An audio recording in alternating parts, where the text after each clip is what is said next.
Shalom, Israel. It's that time again. The I.S.U.P.K. under Commanding General YAHANNA presents the Lord's 57th Annual Passover. That's right, the Lord's 57th Annual Passover, April 4th, 2026 in Houston, Texas. All Black, Hispanics, and Native Americans are commanded to observe the Lord's Passover. This will be the biggest Passover to date. You do not want to miss this. Fresh lamb, fresh wine, and bitter herbs as commanded by the Most High. Only $200 per person ages 17 and up. The biggest event of the year. There is only one Passover, and it's under Commanding General YAHANNA. See you there, Israel. Shalom. Nobody else there to compare to. Train for war, men of war, and warlike apparel. Prefer our leaders, can't get between us. Watch where you stepping. Most High in Christ. Clap it up, clap it up. Most High in Christ. This is the Israelite School of Universal Practical Knowledge, started out of 1 West 125th Street, Harlem, New York. Under Commanding General YAHANNA, we teach that so-called Blacks, Hispanics, and Native men, women, and children are God's chosen people according to the Bible. Israel, Yasharallah, the Passover is coming up, April 4th, 2026, Houston, Texas. We got to, it's right around the corner. We got to get our garments together. We got to make it to the Lord's Passover. It's part of the law. We are in the last days of time, Joshua, Israel. We are in the last days of time. Christ is coming back. He's coming back. A black man from the tribe of Judah, the king of Israel, King of Kings and Lord of Lords. So we got to make sure that we on point. We got to not celebrate these holidays of our oppressor. Valentine's Day that passed, we're not supposed to observe. We have Black history. The Bible is Black history. The Bible is Black history. We don't need to let the oppressor have President's Day, his holidays. We have high holy days in the Bible. In Leviticus, the 23rd chapter, we have high holy days. The Passover, Purim, HaKanukah, the Feast of Tabernacles, more blowing of the trumpets, Day of Atonement, Sabbath every week. We have the Sabbath service every week. That's a high holy day. We got to turn back to our laws, our statutes, commandments, and the Lord will be with us. He will. His face will shine upon us. He'll give us peace, mercy, if we do what he wants us to do. But we have to play our part. We are in captivity because we didn't play our part. We broke the covenant of the Most High. We broke our agreement, our part to keep his laws, statutes, commandments. He is our Abba. He is our Father, and he's going to punish us because he's righteous. He wants us to do the right thing. He wants us to rule the planet Earth. His kingdom, his will be done on earth as it is in heaven. He wants his will done on earth, but he needs representatives, and we are his representatives on the earth to do what's right. Because Esau, our oppressor, the Epstein files, like we see what morality he's portraying. He don't have no morality. Leave it up to Esau, the earth will become a wilderness, desolate. But under Christ's rulership, it'll become a paradise. Let's get Deuteronomy 7 and 6, biblical show. Yes, we are Yahshua, the Prince of the Power, Princess of the Power if you are a female. We are a royal nation. A royal priesthood. We are a royal priesthood. We get to serve the living God. We don't serve idols. We're not supposed to. We don't serve vain things that can't help us, hurt us, bless us, curse us, punish us, reward us. We serve a living power that punishes us when we do wrong and blesses us when we do right. Right? We supposed to He is the God of Abraham, Isaac, and Jacob. He is a living God. As we know, regeneration, reincarnation is real. Once we die, go our spirit, our body goes in the ground, but our spirit goes to the Most High God. We get judged, and come back, and start again. Go ahead, Padazah, read Deuteronomy 7:6. This is the book of Deuteronomy, chapter 7, verse 6.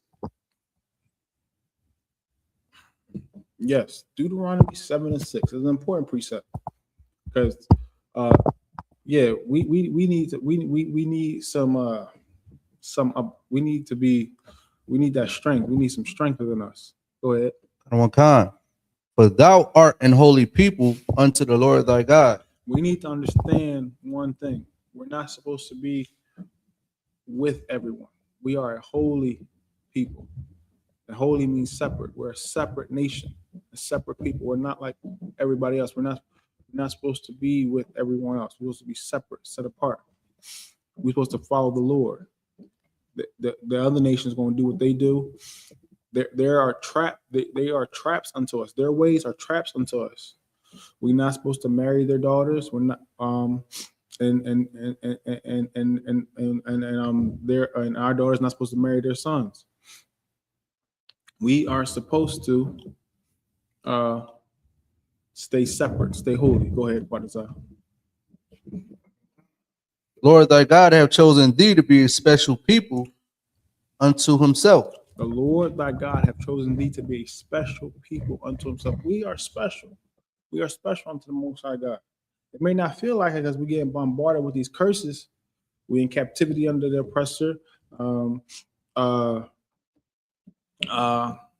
We got to go to slavery. We police brutality. We live in the harshest parts of the cities and in the counties, the ghettos, the barrios, the reservations. We just on the bottom of society. But we can change that. We can change that as a nation of people. As a nation of people, if we turn back to the Most High God, we humble ourselves and pray. We humble ourselves and pray, and we seek the Most High God. He will hearken unto us. But we have to get that pride out of us and stop committing iniquity, stop transgressing the laws. We have to repent. We have to change our ways. We can't keep doing the things we've been doing. Hasn't working. The only thing we haven't tried as a nation of people is keep the laws of God in its entirety. And the laws are not grievous. They're not hard to do. Go ahead, Padazah. Above all people that are upon the face of the earth. And we need to understand that we are above every nation of people upon the face of the earth.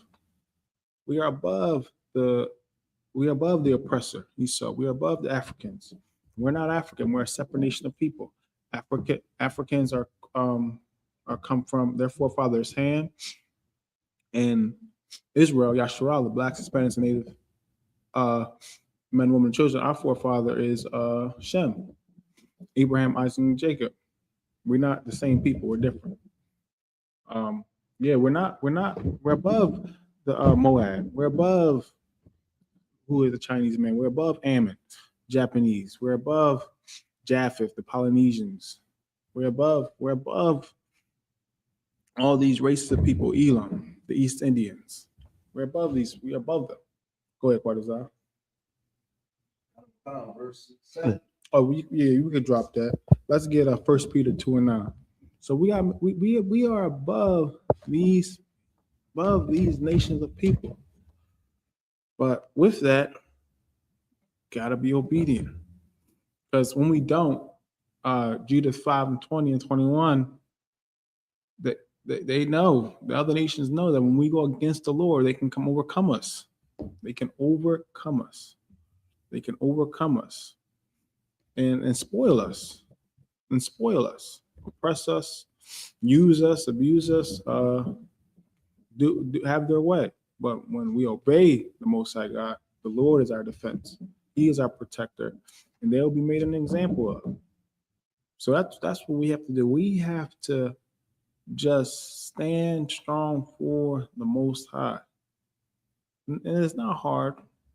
Okay, like we have examples in the Bible of brothers who have done it. Who stood strong.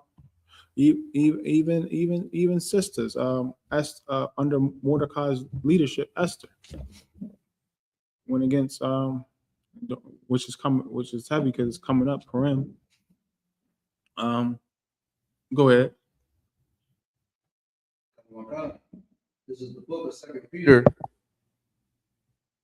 chapter 2, verse 9. But ye are a chosen generation. But ye are a chosen generation. Again, there it goes again. We're chosen. We are a chosen generation. We are in the last days of time. Zephaniah 2:1. Gather yourselves together. Ye gather together, O nation not desired. We're not desired. We are the chosen generation. We are. So we got work to do. The harvest is plenteous, but the laborers are few. We got to put that work in to build this nation. The kingdom of heaven is within us. So we got to work at it. We got to put in it day in and day out. Because Christ is coming back, and his reward is with him. His reward is with him, based on what we have done with the time that we have. Go ahead. A royal priesthood. A royal priesthood. We are a royal priesthood. We serve a living power, and we are a royal nation of people. We're a nation of kings and priests. We have the greatest king on the earth, Jesus Christ, a black man. He kept the law. He healed the multitude. He taught people. Taught the people. Told us that the kingdom of heaven was at hand, that we had to repent. He healed the lame, the blind. He fed the multitude. He did all these things, and he raised up brothers, and he rode with brothers and raised them up, the apostles, so that when he left, the work can continue. And he's in the I.S.U.P.K. in Christ. Is the Most High, Christ, man, and Christ is dealing with the I.S.U.P.K. The Most High is dealing with the I.S.U.P.K., not the fake Israelite groups. So we have to come back together, as the Lord said. We can't be doing our own thing. We can't be an individualite. Go ahead, Quatazar. Holy nation. And holy nation, a separate nation. We gotta remember that we're separate. There's nothing out there for us. We don't need to be a part of Esau's kingdom. Do our slavery, go home. We don't need to be a part of Esau's kingdom. We build up Christ's kingdom. That's what we do. Any way however we see fit, the orders we given, we complete those orders. We put our spirit in the I.S.U.P.K. and building this school and being brotherly towards one another, sisterly towards one another. Brotherhood is a weapon. We got to utilize that. We got to utilize brotherhood. Go ahead. A peculiar people. We are a peculiar people. We're peculiar. We are peculiar people. We're not like any other nation. We made America what it is today. Like we built America. Like that's what we did. Go ahead. That ye should shew forth the praises of him who have called you out of darkness into his marvelous light.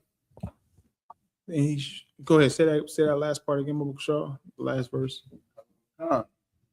That ye should shew forth the praises of him who hath called you out of darkness into his marvelous light. Yes, we have been called out of darkness. We've been called out of the world into the light, into the truth, into keeping the words of God.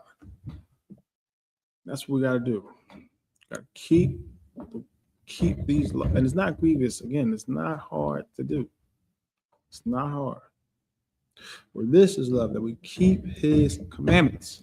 You got to keep his commandments. Most High God's commandments. Let's get Ecclesiasticus chapter 2 and verse 1, Baba Kushal. Ecclesiasticus 2 and 1. Yeah, we got show forth praise of him who called you out of darkness into his marvelous light. We've been called out of the world. Let's not go back into the world. Let's not fall for that trap. We gotta be that seed that was planted on good ground. Give up good fruit in this time, 100-fold, 60-fold, 30-fold. We don't want to be the seed from the wayside or the one that fall by stones. We want to be a fruitful tree. We want to be a fruitful tree. Go ahead, what is that? Ecclesiasticus 2, verse 1. This is the book of Ecclesiasticus, chapter 2, verse 1. My son, if thou come to serve the Lord, prepare thy soul for temptation. Now, when we come to serve the Most High God, man, we trying to stop committing sin and iniquity. We got to prepare our soul. Go ahead. When we come to serve the Lord thy God, go ahead, read it again. Prepare thy soul for temptation. We got to prepare our soul for temptation. So temptation is going to come. But that's just, but it's a battle. We have to fight. And when those temptations comes, that's an opportunity for us to defeat our flesh, to defeat our lusts, and to get stronger. To get stronger. We don't have to fail that test. We can pass that test. And then when we pass that test, we get a little stronger, a little bit more grounded in the truth. So those are opportunities. Go ahead. Set thy heart aright and constantly endure. Set thy heart aright. Set thy heart aright. To be spiritually minded is life and peace. To be carnally minded is death. We want to keep our heart on the words of God. Keep our heart is your mind on our book, on these scriptures, and we got constantly endure. He who endures to the end, the same shall be saved. We have to keep fighting day in, day out. It's a battle. We got to. This is the time to do it, because when Christ come back, that's it. We'll have no more opportunity to show Most High that we are down with Him. Go ahead, read. And make not haste in time of trouble. And make not haste in time of trouble. Make not haste in time of trouble. So, yeah, we stand strong. Stand 10 toes deep. That trouble will pass. That trouble will pass. Don't let no one take us off our square. Drop down to verse 5, Okashaw. Or slightly verse 5. For gold is tried in the fire. For gold is tried in the fire. Gold is tried in the fire. And what does that do? When gold is tried in the fire, it gets all those impurities out. So that we're going to get tried. We're going to get tried, and that just gets every little thing that's keeping us from our potential to do what's right for the Most High. To do what's right for the Most High. Let's drop that and let's get 1 Corinthians chapter 10 and verse 13. 1 Corinthians 10 and 13. We have no excuse, because our King, Yahushua Mashiach, Jesus Christ, a black man, he did it. He did it. He did it. So we can do it. He was a man. His father was Joseph. His mother was Mary. He was born like any other man. So we can do it. So we just got to keep that in the back of our minds that we can accomplish it. Someone has already, our King, and he got rewarded for it. Yeah, and he got rewarded for it. He's sitting on the right hand of Most High God right now, waiting for us to get right, and he get the he's going to rule the earth, planet Earth.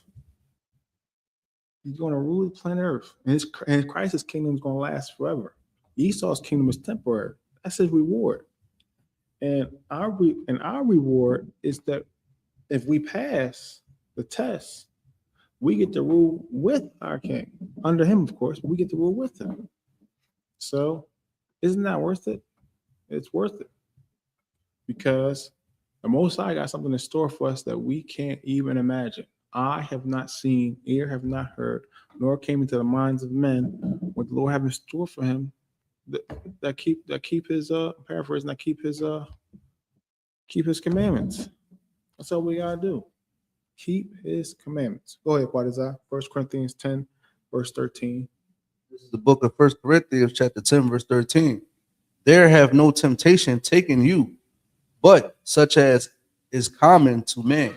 There is no temptation taking you that's common to man.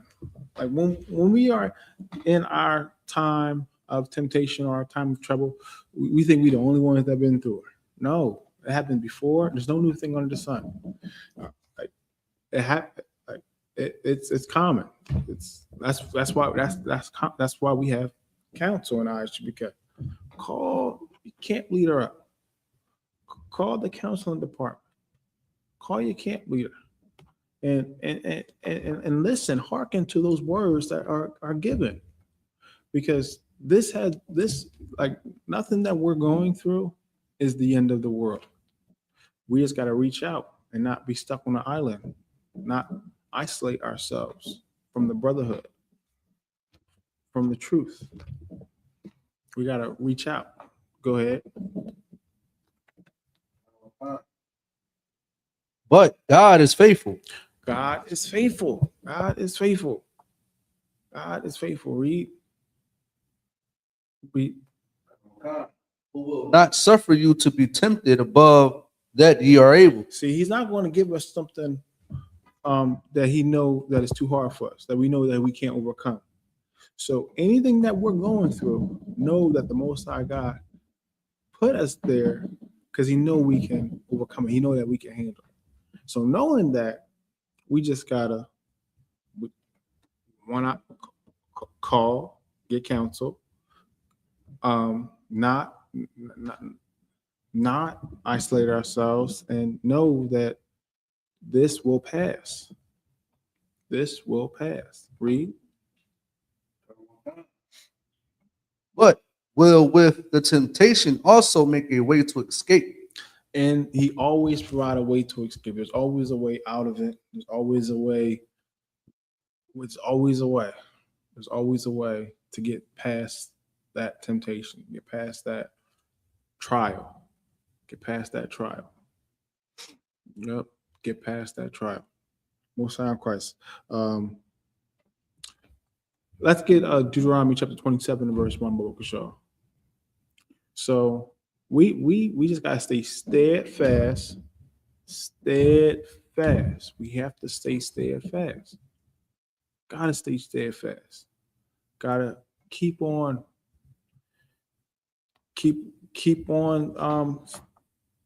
pushing. Don't let no obstacle, no trial stop us from receiving our crown. Stop us from receiving our crown. Go ahead. It's the book of Deuteronomy, chapter 27, verse 1. And Moses with the elders of Israel commanded the people, saying. So this is Moses with the elders of Israel. He commanded the people, saying, go ahead. Keep all the commandments which I command you this day. Keep all the commandments which I command you this day. That was the command. That was the order. We got to keep all the commandments that he commanded us. When we was in that wilderness, the law is still in effect. Don't allow the Christian church, don't allow those pastors to fool us, to deceive us. Don't hearken. Don't listen to them.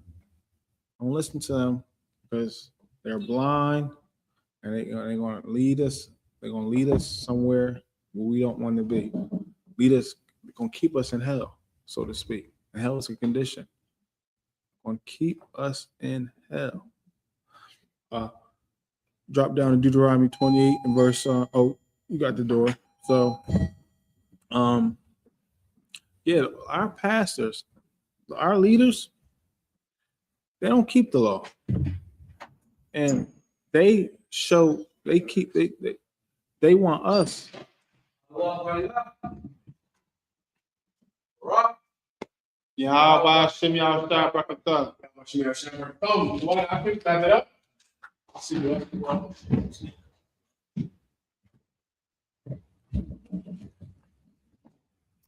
All right, Akyam. Wafian, let's get it on. Brother will set everything up. I'll get ready to answer all of your questions. Nosotros somos la Escuela Israelita de Conocimiento Práctico Universal.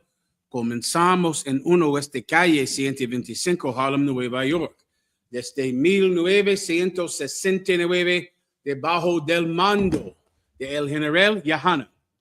Carnales, esta es la verdad. Si tú eres hombre español, negro o indio nativo, tú eres Israel, el pueblo elegido de Dios. Tu madre y tu padre dicen que somos un culto y mantienen su iglesia sin culpa, pero su iglesia es culpable de todo lo que nos están pensando. Órale. Mi nombre es General Mahayaman. Estoy al servicio del General YAHANNA. Haz tu preguntas. Bienvenido. Gracias por sintonizarse con nosotros esta noche. All right. Let's ready to rock. Thank you for tuning in tonight. I'm going to answer all of your questions, solve all of your problems. Let's get it on. Get ready for the 57th annual Passover this year, coming up shortly. All right. I'll take any questions that you might have online. All right. I'm ready. Abayar. Shalom. Yahweh. What's going on now? Slakia, with your grace, can I get a general breakdown of 1 Samuel chapter 15 and verse 23? Claro que sí. No problem. Sin problema. Sir, this is the book of 1 Samuel chapter 15 and verse 23. For rebellion is as the sin of witchcraft. Let's go one verse above it. Yes, sir. Verse 22. And Samuel said, have the Lord as great delight in burnt offerings and sacrifices as in obeying the voice of the Lord? This is the age-old question that the Christian church is confusing in your mind even today. You believe that the Most High God wants you to sin. That's the major doctrine of the Christian church, right? The Christian church believes that the law is done away with and that God wants you to break the law. That God wants you to disobey him because somehow by disobeying him, you fall more upon his grace and you love him more because you do not obey him. That is a lie. And this precept that the brother asked about, what's his name? Abayar. Abayar. This precept that Abayar asked about is another precept that proves that the Christian doctrine of God's law being done away with is a lie. Read it one more time. Yes, sir. 1 Samuel 15 and verse 22. And Samuel said, have the Lord as great delight in burnt offerings and sacrifices as in obeying the voice of the Lord? Samuel is asking the question, does the Lord have as great delight in burnt offerings and sacrifices as he does in obedience? Meaning, what does the Most High God like more? Your sacrifices and how you make it up to him after you sin, or does he prefer obedience to those sacrifices? Think about it like being a father. That's why Jesus Christ called the Lord our Father, so you could understand the kind of relationship that we have with him. What does your father want? For you to say sorry, or does he want you to obey him? What does your father want? For you to take the punishment, or for you to obey him?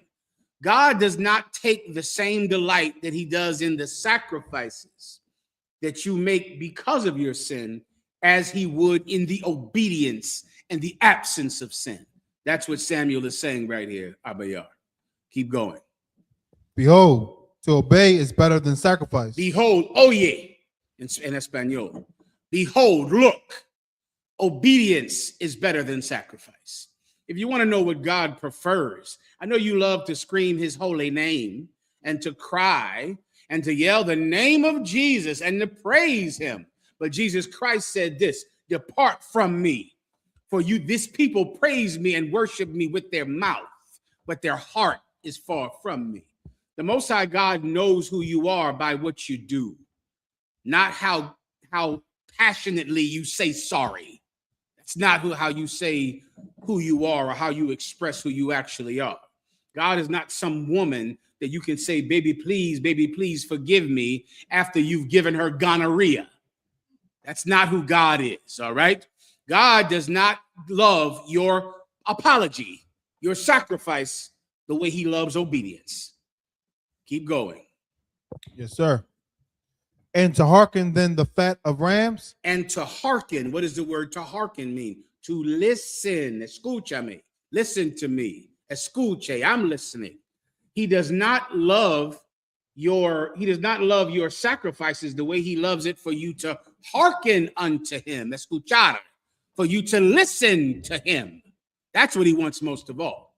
He wants your obedience. He wants you to hear him. He doesn't need your passionate jumping up and down, dancing and crying apology as much as he needs you to obey him. Keep going. Verse 23, for rebellion is as the sin of witchcraft, and stubbornness is as iniquity and idolatry. For, or por in Espanol, or because rebellion is as the sin of witchcraft.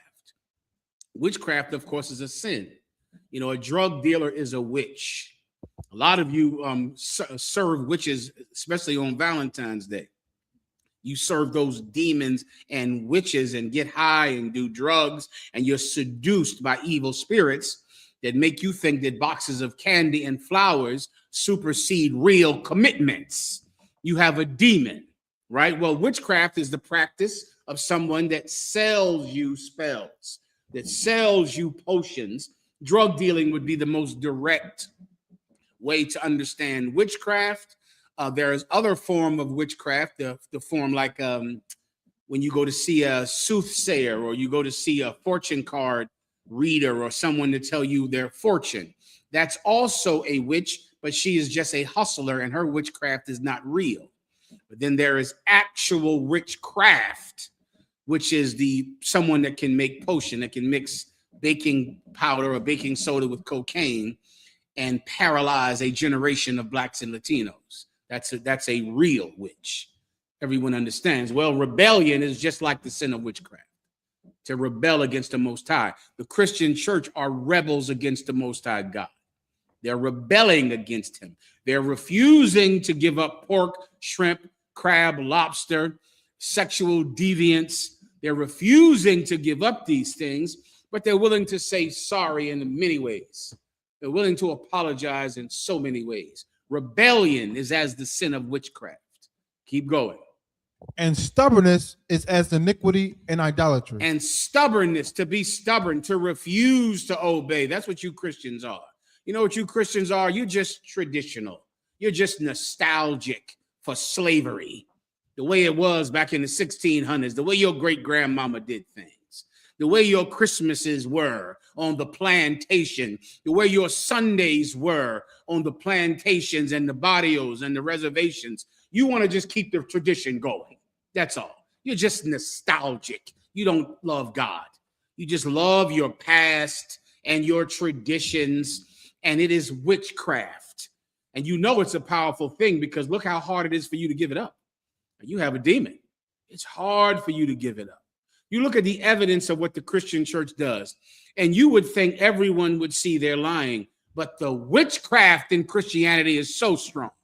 It's so powerful. It's akin to love and feeling good and grandmama's chitlins and grandmama's pork and, going to Red Lobster on a first date. It has nostalgia in your mind. That feeling is witchcraft. That feeling that you feel about sin. Christmas is a tremendous, pull on people because of the intense witchcraft on Christmas. There is an intense witchcraft on Valentine's Day. Please do not ever say Valentine's Day. If I ever battled someone and they said Valentine's Day, I won already. I've won the battle. The minute I battle some brother, he says, well, see, Valentine's Day, that's enough. You lost. Go home. It is Valentine. Valentine was a Roman god, a Roman bishop that the holiday is based off in the Catholic tradition. The original Valentine's Day was about the worship of a she-wolf who suckled Romulus and Remus when their father was trying to kill them. That's the original Valentine's Day. It was called, not February. I forget the name of it. Someone can look up the original name of Valentine's Day. February is the name of the wolf. Go ahead. Lupercalia, sir? Lupercalia or Lupercalia. I'm not sure what the pronunciation is. You can let me know, all right? I usually pronounce it Lupercalia, but it might be Lupercalia, all right? That's the original Valentine's Day, where the red comes from you beating blood, dog's blood and goat's blood all over young people who wanted to have sex. They would have a giant festival. Caesar Octavius hated this festival because he said it was so lustful, because it was a giant New Year's Eve type party where everyone would get naked, kill goats and dogs, and whip each other with strips of goat's flesh. So you were covered in blood, which is where the red comes from. And Valentine's Day from blood. All right. And you would send people letters, you would send them a little note, and you could slip this note to them to say you want them to be your Valentine or to be your Lupercalia mate or Lupercalia mate. And you would have sex with them that day, even if they were married or had a husband. It didn't matter. You were going to have sex with them to celebrate Lupercalia. All right. And that's where Be My Valentine comes from. You're choosing someone to be your Valentine. That is directly associated with the original worship of Lupercalia, to find someone to have sex with today. Find someone to have sex with for the duration of the festival. All right. There's a tremendous amount of witchcraft on that. You know it's not in the Bible. You Christians know that Valentine's Day is not in the Bible. You know it is not of God, but you still can't give it up. You have to do it. You're a rebel. You're a witch. And God would prefer your obedience than he would your apologies. Everyone understands, all right? Anything else? Sir, go ahead. This is from Nashap Shalom. Yahba Shemiyah Shapakta. Salaki, sir, could I get a breakdown for Revelation chapter 18, verses 1 through 3, and 2nd Ezra chapter 13, verses 2 through 5, and verse 8, Baba Kashaw? No, anything in particular? He said general? Yes, sir. Solid. Go ahead. Okay.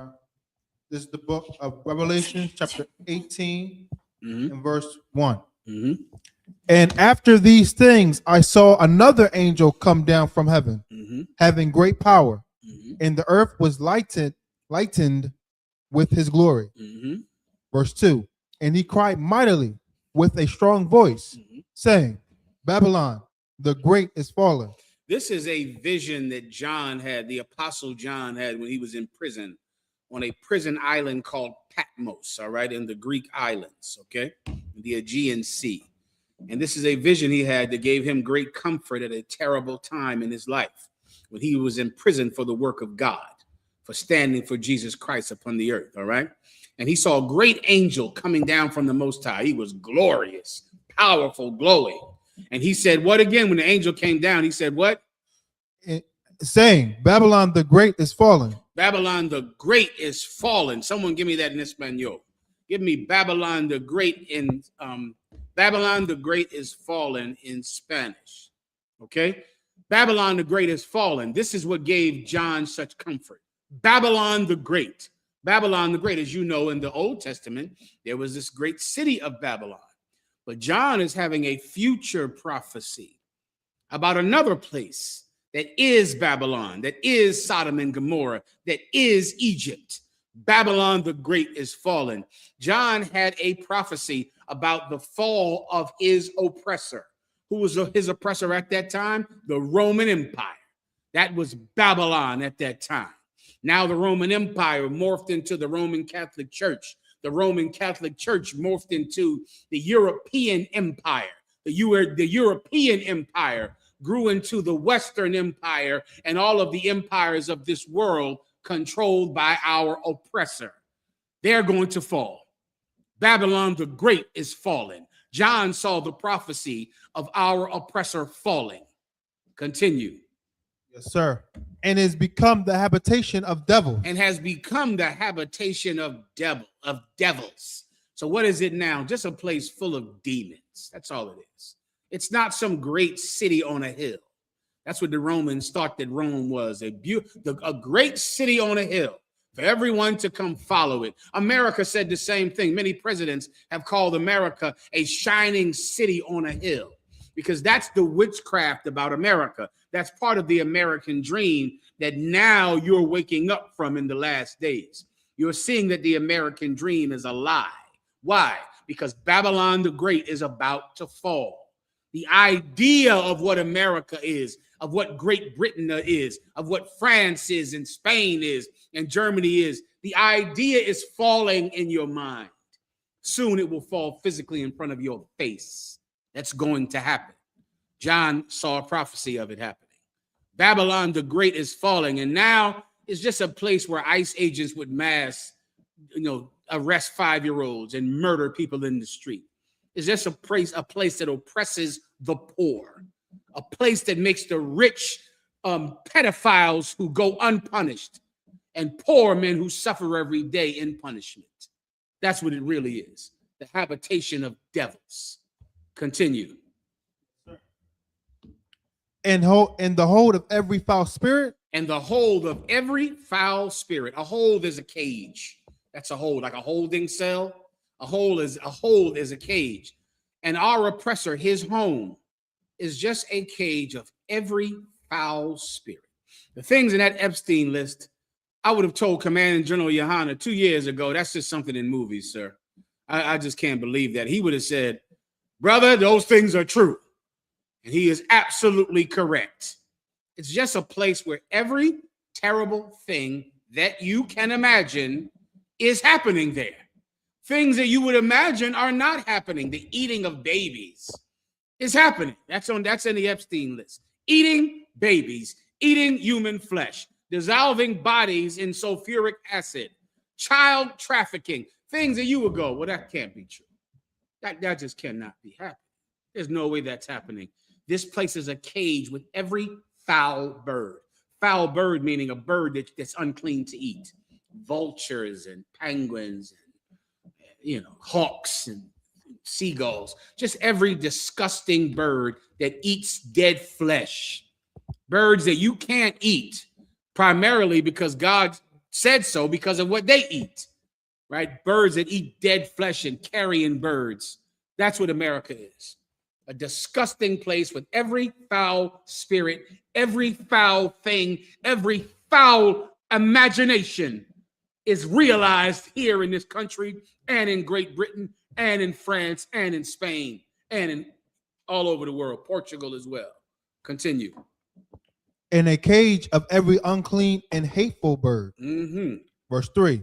For all nations have drunk of the wine of the wrath of her fornication. Every nation has drunk of the wine of her wrath of fornication. Every country has tasted America's anger, the so-called white man's anger, our oppressor's anger. Every country, to where they have to obey them. How do you think Jeffrey Epstein was able to go on for so long? Because they were afraid of his allies, the Israelis. They were terrified of Jeffrey Epstein, not because he was strong and mighty, but his allies were Great Britain. The prince in Great Britain was an ally of Jeffrey Epstein. The Grand Duke, I'm sorry, not the Duke, the prince in Great Britain had to resign because he was an ally of Jeffrey Epstein. The American president, Donald Trump, is an ally of Jeffrey Epstein. Every rich country was an ally of Jeffrey Epstein and the Israelis. Who could cross him? Who could turn him in? Who could arrest him? Who could do anything about it? Every country has tasted of the wine of the wrath of his fornication. if you try to turn in the pedophiles that America promotes and protects, you will end up committing suicide, won't you? You know how many suicides were on that Epstein list? If you look up the amount of people that committed suicide in conjunction with that Epstein list, it's a ridiculous number. That Ghislaine Maxwell that's sitting in jail right now, her father tried to bring it out. He was also a pedophile. He committed suicide. I mean, go look up the number of people that committed suicide in conjunction with that Jeffrey Epstein list. That's what happens if you try to expose a pedophile ring in Great Britain, in America, in France, in Portugal, in the Israeli government. That's what happens. You end up committing suicide, coincidentally. Well, because of that, everyone obeys. Everyone does what they're told. Everyone closes their eyes at the death of children. Everyone closes their eyes at missing so-called North American Indian children on the reservation. Everyone closes their eyes at all the missing Benjamite girls, West Indian girls. All of the missing children their screams and their cries go unheard because they're afraid of the government that is abusing them. Every country has tasted it, and every country obeys because of it. Continue. And the kings of the earth have committed fornication with her. And because of it, the kings of the earth have committed fornication with her. You want evidence of that? The Epstein list. Princes in Great Britain, sultans in the Arab world, the grand sultan sheikh of the Saudi government, Arab emirates and Saudi Arabian princes in Dubai and all over the goddamn world, billionaires who control governments. They're allies with America and with the Israelis. They have drunken of her fornication. They have enjoyed the lust that you're able to enjoy if you're willing to keep your mouth shut and make money with certain kinds of people that a good man would never do business with. You can enjoy that kind of life as well if you have the stomach for it. Every country has done it. Continue. And the merchants of the earth are waxed rich through the abundance of her delicacy. Yeah, I think you understand this out. And the merchants of the earth have waxed rich because of her delicacies. What are delicacies? Riches, fine things like silk and pearls and gold and silver and things that rich men it's too soft for them to afford. Delicate things, beautiful things. Well, merchants are rich because of that.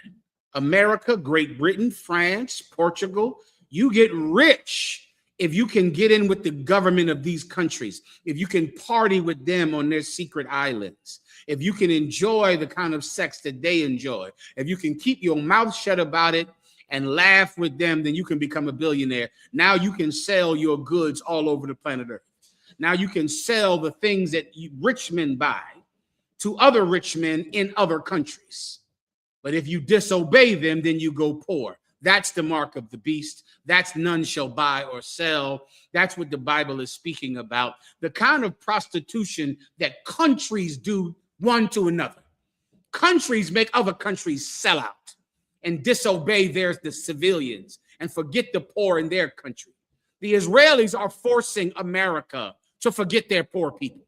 The Israelis are forcing America to neglect Hispanics and Black people. Great Britain is forcing other countries to neglect the poor, to neglect the citizens. They're doing it, and if you don't do it, then you can't do business. Then you can't sell your goods that only rich men can afford. Now they have Bitcoin, some new imaginary nonsense. That's imaginary, but it is a way for rich men to transfer money all over the world, everywhere. Now everyone is getting rich. Now Bitcoin is a delicacy that the very super rich can trade back and forth with. The problem is to get in that club, you have to not say what you saw on that island, and you'll have to do the things that's being done on those islands. And most countries are willing to do it. Continue. I believe I have a translation for Babylon the Great is fallen. Is Please, fallen, go sir. ahead. Yes, sir. He caído la gran Babilonia. Just text it to me. It's all right. Oh, yes, sir. Just give me a text and I'll write it down and rehearse it. All right. Okay, any other? I believe that is that it, or is there more? He had another question, sir. Peace. Copa otra vez, please. One more cup, please, if I could. Boy. Gracias. Second Ezra chapter Necesita copa otra vez. Gracias. Not necesita. Hold on. I'll get it, Shalaki. Go ahead.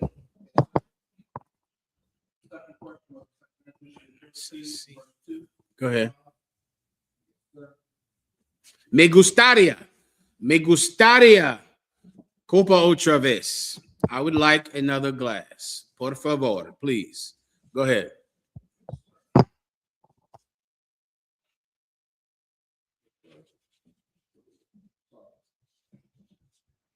Whenever you're ready. chapter 13 Mhm. and verse 2. And lo, Yes. there arose a wind from the sea, and it moved all the waves thereof. One more time. Kawaka. And lo, there arose a wind from the sea, Mm-hmm. that it moved all the waves thereof. Mm-hmm. Verse 3.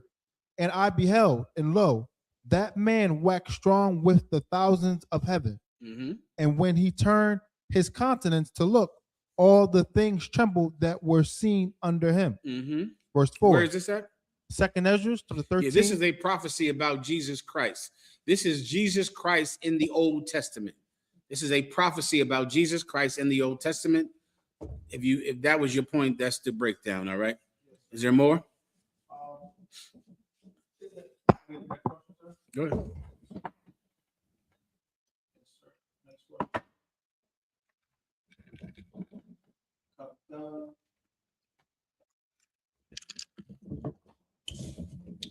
Yes, sir. This is from Kalataza, Please. Stalaki Alawap. Mhm. May I have a breakdown on 2 Thessalonians chapter 1 and verse 6, Baba Kashaw? Let OKC. Go ahead. Yes, sir. This is the book of 2 Thessalonians chapter 1 and verse 6. Mm-hmm. Seeing it is a righteous thing with God to recompense tribulation to them that trouble you. See that it is a righteous thing for God to recompense trouble to them that trouble you. This is something that you should understand more. And if not, Lord allow, you will later. God will hurt the people that are hurting you. He'll do that. The problem is we don't earn God's protection. God thinks it is a righteous thing for him to trouble the people that trouble you, which is why we turn to him in times of trouble. We turn to him when an enemy who is so great and so strong, an enemy that controls the government in Israel, the country of Israel, controls the government in Great Britain. We turn to him. We turn to the Lord God, and he will trouble Benjamin Netanyahu. He will trouble Donald Trump. He will trouble the ICE agents. He will trouble our oppressors. He'll trouble them, and he knows it's a righteous thing to do it.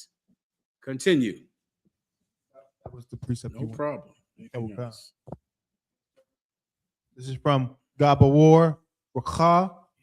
Hey, Shal- Gomas. Go ahead. Shalom, my Lord. Can I get a breakdown on Ecclesiastes chapter 7 and verse 1? Ecclesiastes chapter 7 and 1. You got it? Yes, sir. This book of Ecclesiastes chapter 7 and verse 1. Mhm. A good name is better than precious ointment. Yeah, a good name is better than precious ointment. This is another good precept for those of you battling Christians when the Bible says that Jesus Christ had a name that no man knew. That's it. Christians or fake Israelites will pull that to say Jesus Christ has some secret name, Jerome or something, some garbage like that. When the Bible says Jesus Christ had a name which no man knew, meaning he had such a good reputation, there were things that he did that no one even knows about because he was so humble. Your name is your reputation. That's what your name is. And a good reputation is better than precious ointment. What does precious ointment do for you? Who knows? Precious ointment. Tazariak sells the best precious ointment that exists. Carl Gas scents and body butters and salves for all manner of skin disorders. Precious ointments make you smell good, right? That's what they do. If you have a precious ointment or frankincense or myrrh, or my favorite ointment I get from Captain Tazariak, Cookie Monster. I'm sorry, Cookie Master. Cookie Master. For mastering that cookie. That's what Captain Tazariak makes for me special, and I greatly appreciate it. That's precious ointment. It makes you smell good, right? It covers up your stink, doesn't it? Right? So you can smell good even though you're not good. If you have something that smells good on you. Well, a good reputation is better than that, right? The same way that someone might get cologne to make themselves smell pleasant, even though they are not pleasant. There are many liars that can smell good, many thieves that can smell good. A good reputation is better than precious ointment. It's better to be a good person. That's what's better. And your reputation, you will have a good reputation based on the kind of person that you are, based on how you treat people, based on how you deal with each other. Your reputation will be known. People will know that you're not a liar. You're not a thief. You're not a mentiroso or a mentirosa, some liar. You're not that. You're not just a thief and a disgusting bastard. And so because of that, everyone will know you're a good person. Everyone understands.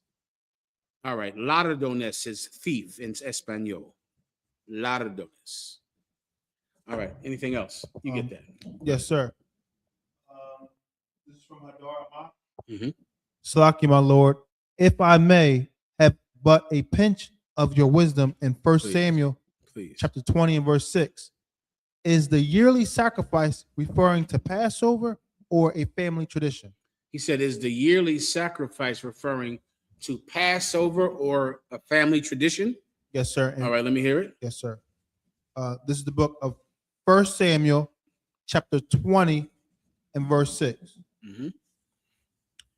If thy father at all miss me, then say, David earnestly asked leave of me that he might run to Bethlehem, his city. Where are we at? 1 Samuel chapter 20 and verse 6, sir. Mm-hmm. I might need it from context. I don't recall this. Skip up 2 verses. Yes, sir. This is the book of 1 Samuel chapter 20 and verse 4. Mm-hmm. Then said Jonathan unto David, Okay. whatsoever thy soul desireth, I will even do it for thee. Mm-hmm. This is speaking about a great biblical friendship between a brother from the tribe of Benjamin whose father hated David and King David. Jonathan was Saul's father, and Saul hated King David. But Jonathan loved King David, and King David loved him. So first understand that context before I break it down. All right? Go ahead. Verse 5. And David said unto Jonathan, behold, tomorrow is the new moon, and I should not fail to sit with the king at meat. But let me go, that I may hide myself in the field until the 3rd day at even. So remember, this is the time in Israel, when Saul is, this is right before Saul was trying to kill King David. So King David was a member of Saul's court. And just like today in the U.P.K, they always acknowledge when the new moon is. Commanding General YAHANNA, General Mayak, they know when the new moon is. They come together on that day so they can chart out the high holy days. And that was similarly done in Israel in the government. They would come together and know when the new moon is. So he would have a dinner with him during this time, but he wasn't going to be there at this time. Read it from the top again. And David said unto Jonathan, behold, tomorrow is the new moon, and I should not fail to sit with the king at meat. But let me go, that I may hide myself in the field unto the 3rd day at even. But he was going to go hide from him.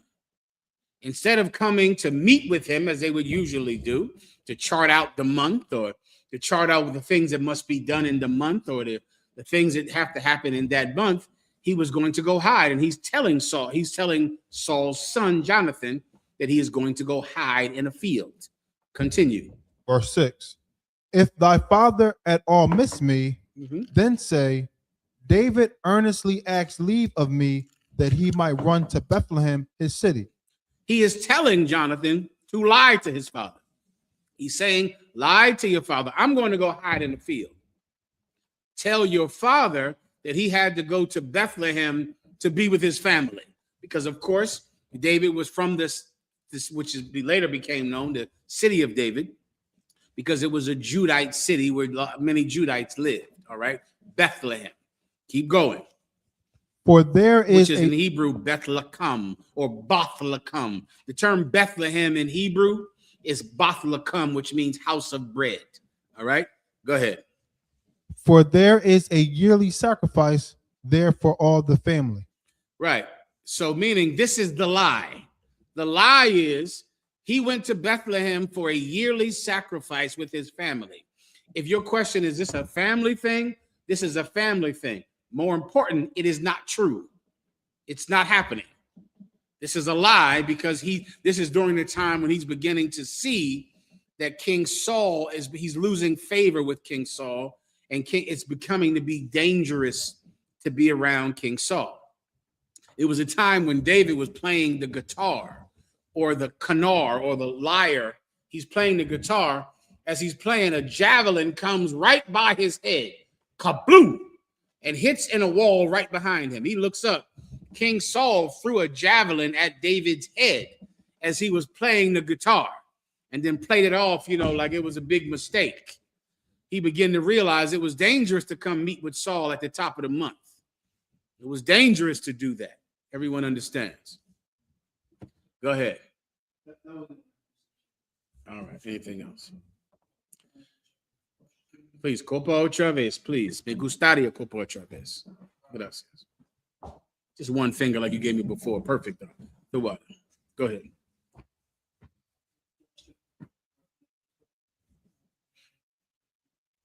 This is from Kahan Kwatazap. Shalom, General. I have a question about the strangers in Exodus, the 12th chapter. Were they Gentiles? All right, let's hear it. Yes, sir. Exodus 12. Assuming one. He didn't give a verse, sir. He didn't give a verse. Just give me the first verse. It might jog my memory. Yes, sir. This is the book of Exodus, chapter 12, and verse 1. And the Lord spake unto Moses and Aaron in the land of Egypt, saying, verse 2, this month shall be unto you the beginning of months. It shall be the first month of the year to you. Let me see if I can drop down. You said Exodus? Yes. Right, yes. Exodus 12th chapter. Okay, these are Israelites, right? There's very few places in the Bible where strangers is not talking about Israelites. I'm just not going to say every place just because I can't remember off the top of my head, but it is very few places. All right. Virtually every place you read about strangers and doing something good to a stranger. If it's doing something good to that stranger, then that's an Israelite stranger. He's not from your town, but he's an Israelite. If it's doing something bad to him, then it's a heathen or an actual other nation. All right. That's an in general understanding of the process of the context of stranger in the Bible. All right. Go ahead. Please, go ahead.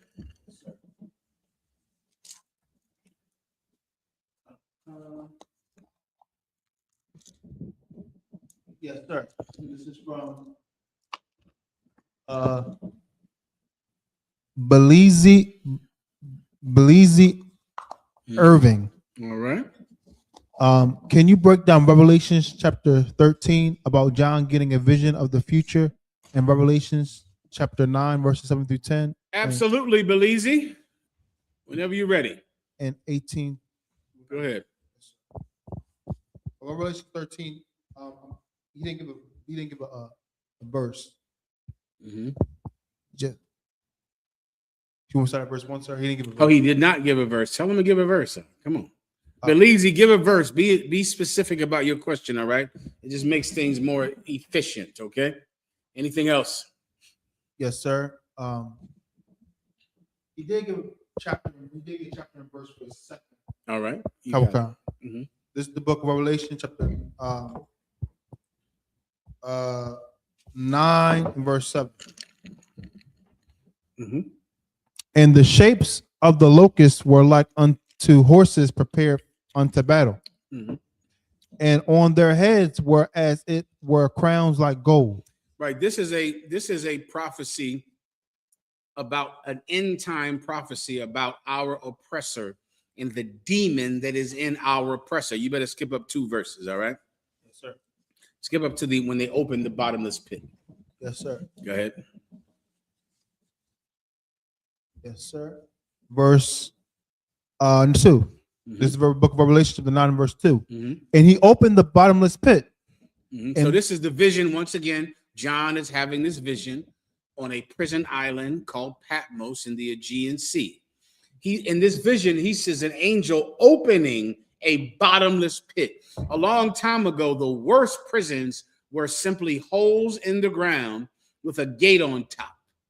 That was a prison. There are many prisons over there in castles in Scotland and in Wales where you can look up a hole in the ground prison. That is simply a hole. They throw you in it, put a gate on top. There's usually a hole at the bottom for your waste and filth to fall out of the bottom of the castle, and they might feed you, they might not. Many people, they throw you in there and forget about you.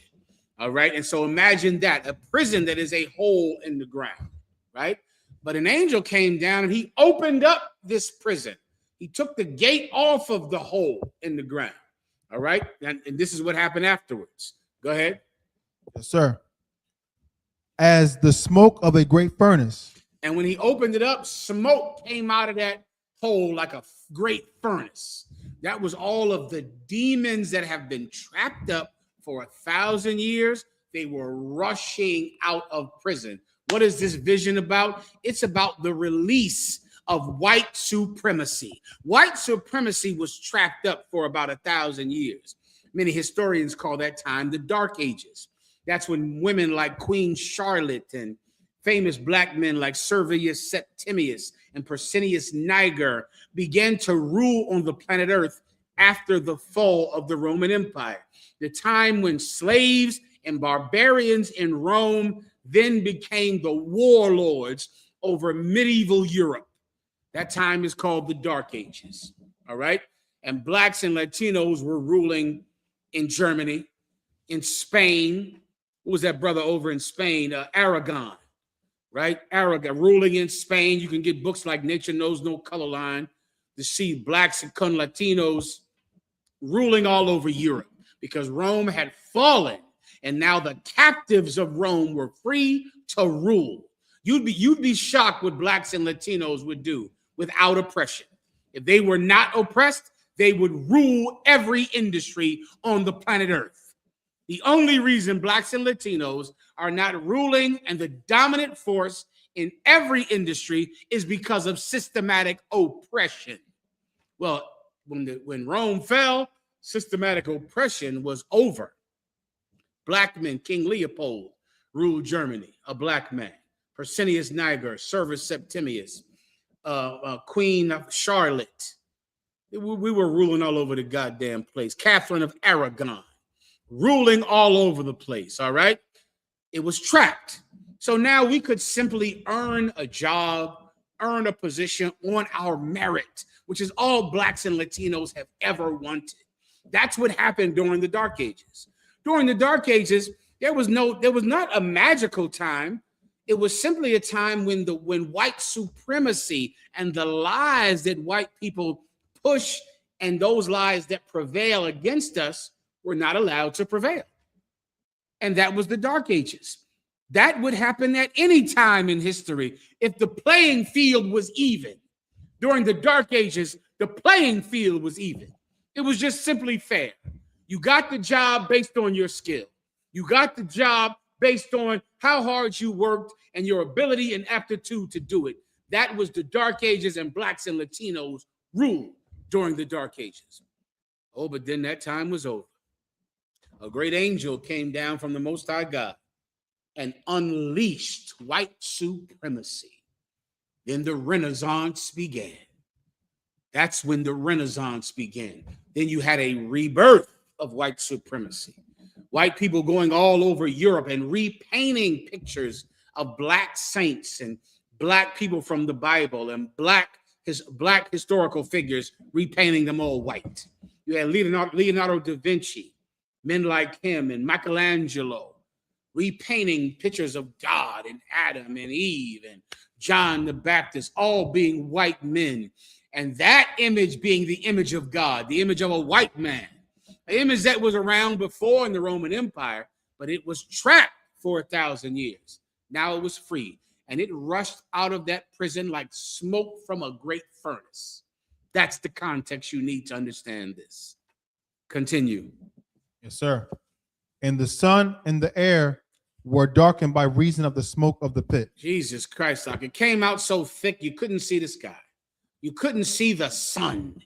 That's how lies rushed out of prison during the time of the Renaissance, and it is still existing today.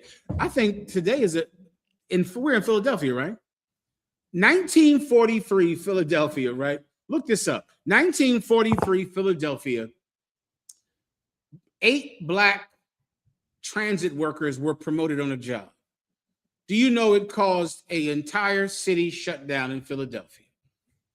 Black transit workers got promoted. They got a promotion in 1944. The entire Philadelphia transit system went on strike. They went on strike because 8 black men got a promotion. Look that up and see if you can find me that story. That happened here in the city you're sitting in right now. Do you know they had to bring in the goddamn National Guard? The National Guard had to come into Philadelphia because 8 black men got a promotion on their job. If anyone has it, let me know. It happened. Please read them. Tell them the story. Yes, sir. In August of 1944, white employees of the Philadelphia Transportation Company launched a 6-day hate strike after the company promoted 8 black workers to trolley driver positions. Do you know how many people work for this transit company? Can you imagine how small that is? 8 black men went from being, what were they, trolley drivers to being bus drivers? I don't know. They became supervisors. 8 of them in the entire city, one of the biggest cities in the country at the time. The city shut down. White people shut down the city. You have more? Yes, sir. Go ahead. Which was previously reserved for whites. Because black men were not allowed to have positions of power, just like it was before the Dark Ages. Black and Latino men were not allowed to have certain positions. But during this time, just like during the Dark Ages, 8 black men were able to make supervisor on the job or to get a promotion on the job of some kind. Keep going. The strike paralyzed Philadelphia's wartime production. Good Lord, brother, it was a time of war. They were fighting the Germans. They needed everybody to get to work. The factories were making the weapons and making the things that the United States soldiers needed to defeat the Nazis in Germany. White people still shut it down. White people couldn't give a damn about defeating Germany or winning World War II. 8 black men made supervisor, shut it down. That's what they did. And it hurt the war effort. You would think white people would say, I'm angry that these black people got a job, but it's only 8 of them, and it is wartime. We do have to defeat Germany. Let's be cool until the war is over. Hell no. Hell no. It hurt the war effort. People couldn't get to work to defeat the Germans, and white people still did it. Continue. Yes, sir. Prompting President Roosevelt to send in 5,000 federal troops to end the walkout and enforce the promotions. Right here in the city you're in right now, he had to send 5,000. How many? Donald Trump sent 300 ICE agents to Minneapolis. President Roosevelt sent 5,000 people to the city you're in right now. 5,000 troops, because he said, we're going to lose the goddamn war because you white people won't allow a black person to get paid $2 more at all on a job. 5,000 troops came to this city.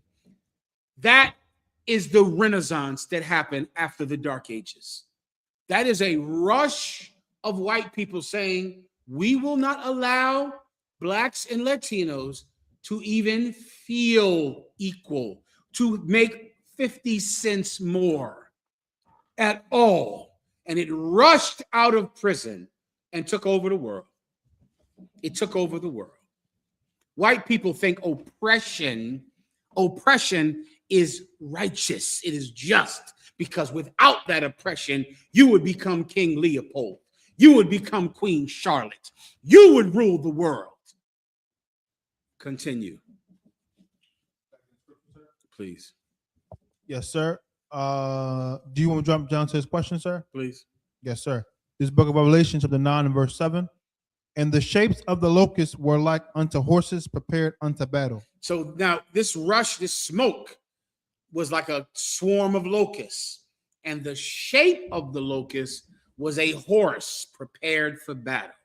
It's telling you the spirit on white supremacy. What we're describing here is a spiritual thing, but we're describing what it would look like if you could physically see it. It's a vision.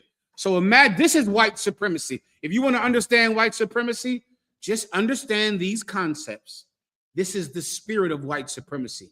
First of all, it's shaped like a horse going to battle. Why? Because white supremacy is violent. It is rooted in violence. It is not rooted in debate or reason or science. It is rooted in fascism, in oppression, in violent overthrow of anyone that you disagree with. It's a horse ready for battle, arrayed for battle. Continue. And on their heads were as if were crowns like gold. And on their head was as if it was a crown of gold. So what does that mean? That crown on their head, you know what that is? That's that white, some people call it caucasity, or what's the word for white privilege? That's that crown on their head. It always wants to fight and kill, and it believes it is in charge. That's why it says, and it was as if it was a crown of gold, meaning it's not really a crown. They're not really in charge, but it's shaped like a crown. That is that white privilege that every white person has. Do you live in this building? Do you live here? Let me see your ID. Well, you ain't even a cop. I don't care. I still want to see your ID. Do you live here? Should you be here? Why are you in this neighborhood? Why are you walking around here, Trayvon Martin? You see, it's like they're in charge. It's like it's a crown. That bastard is not in charge. That filthy cochino, pendejo, is not in charge. It's like it's a crown, but he's not in charge. But he acts like he's in charge. You understand? That's white privilege. That's every Karen, every white person you meet. They all act like they're ruling the place and running the place. And they want to know, do you live in this neighborhood? Continue. And their faces were as the faces of men. And they look like people. Their faces are the faces of men, but they pretend to be kings, and they want to hurt somebody. They want to fight and harm someone. Continue. Come, verse 8. And they had hair as the hair of woman. And they have hair like what? As the hair of woman. And they have hair like what? As the hair of woman. But they have hair like women. What is that speaking about? They're feminine. They're all feminine. They act so tough. Now, let's see the whole thing. Horse arrayed for battle. A face like a what? Oh, you said faces like what? Men. Face like what? Say it again. Men. Face like a man, hair like a woman. Face like a man, hair like a woman. All of them are RuPaul. All of them are drag racing. All of them are drag queens. All of them. Face like a man, hair like a woman. Ready to kill like a war horse. White privilege like they're wearing a crown. But all of them are a bunch of pedophiles and sexual deviants. Faces like men, hair like women. Continue. And their teeth were as the teeth of lions. And their teeth were like the teeth of lions. They're ravenous, hungry animals. All of them. That's why they elected a pedophile to the White House, because they are pedophiles. They are sexual deviants, but they want to go to war constantly. That is all white people care about. If you want to win a white election, bomb somebody. Pick an enemy. Bomb Nicaragua, bomb Iraq, bomb Afghanistan, bomb somebody. Because if you don't bomb a country, you're not becoming president.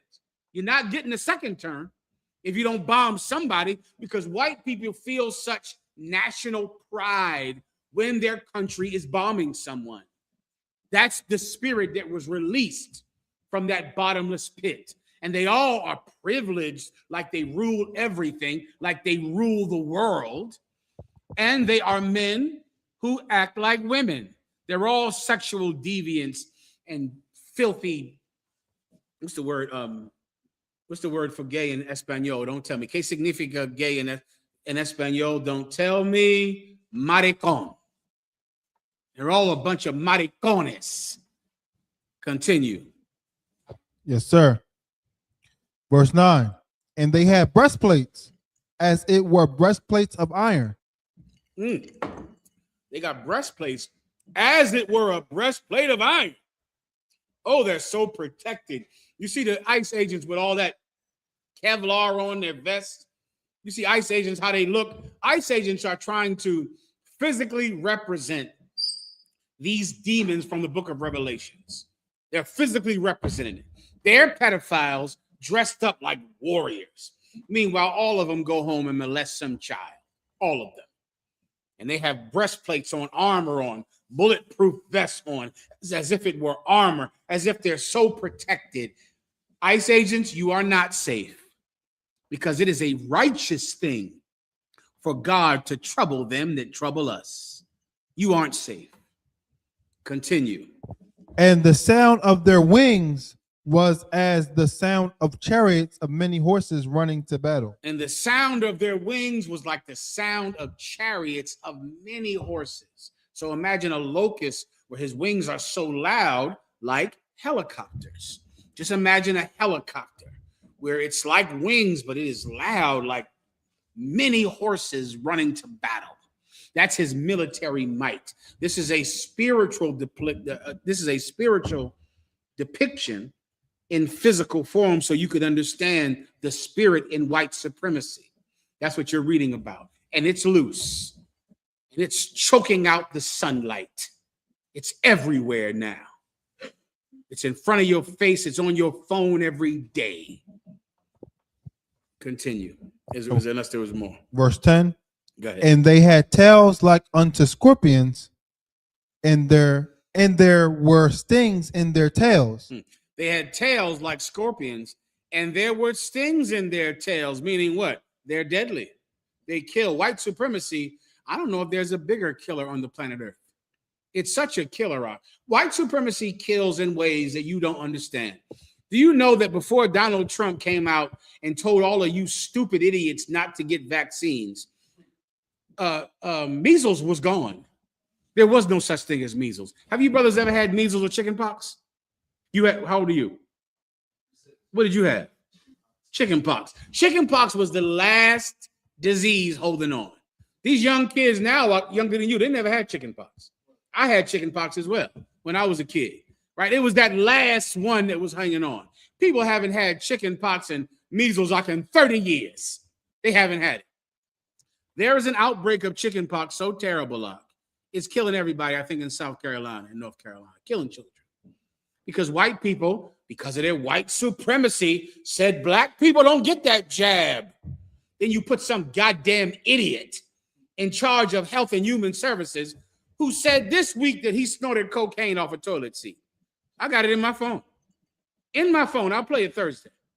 He said, I'm not afraid of germs. I snorted cocaine off a toilet seat. He is in charge of the vaccines. Him. Do you see how white supremacy kills? You know what else is back? The bubonic plague is back. The black plague from Europe, from the goddamn Dark Ages, is back. That is how white supremacy. I don't believe in doctors. I snort cocaine off of toilet seats.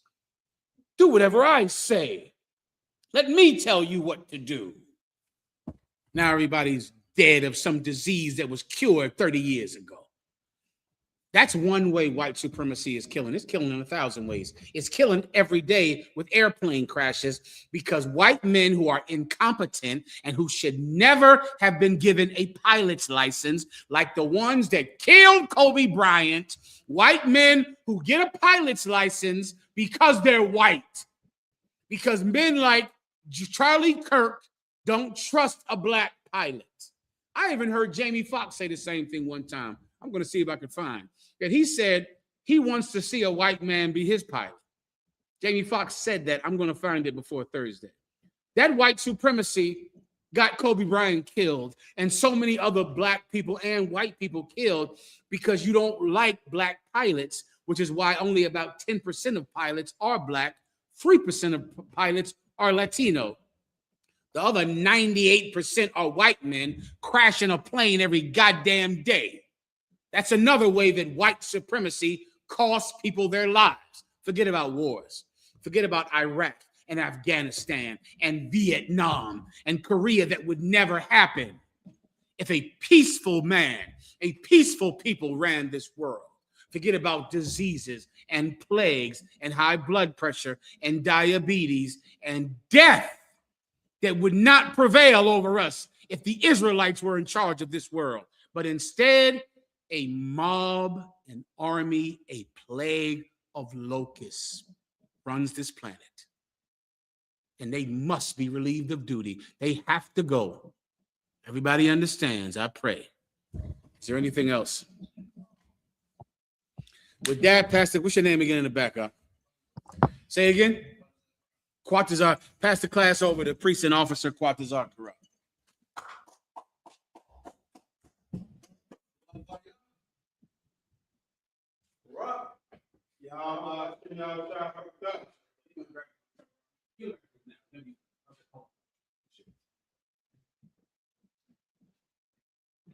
Shalom, Israel. It's that time again. The I.S.U.P.K. under Commanding General YAHANNA presents the Lord's 57th Annual Passover. That's right, the Lord's 57th Annual Passover, April 4th, 2026 in Houston, Texas.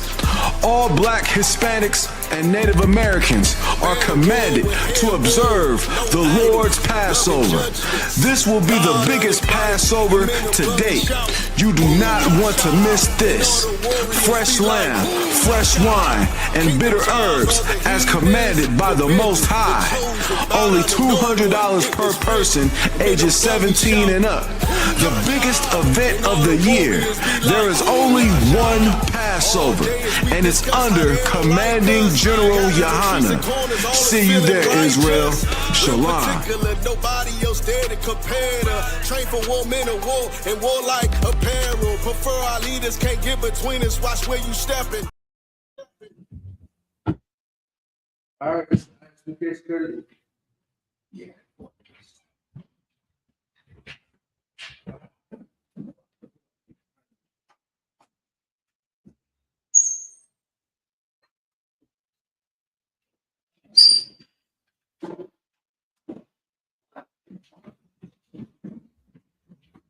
All right.